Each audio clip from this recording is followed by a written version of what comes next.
Welcome back to our channel. Today we have an important topic to discuss for all Gmail users.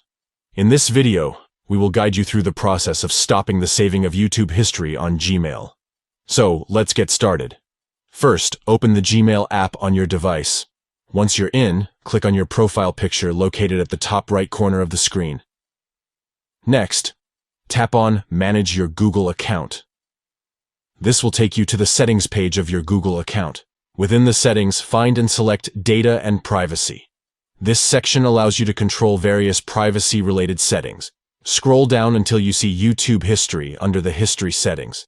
Tap on it to access the YouTube History options.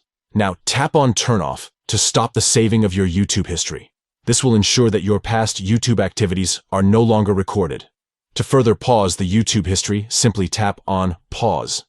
This will temporarily disable any future YouTube history from being saved, and there you have it.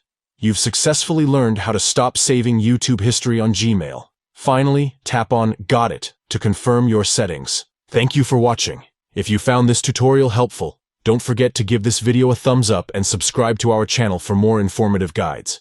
If you have any questions or suggestions, feel free to leave them in the comments below. Until next time, take care.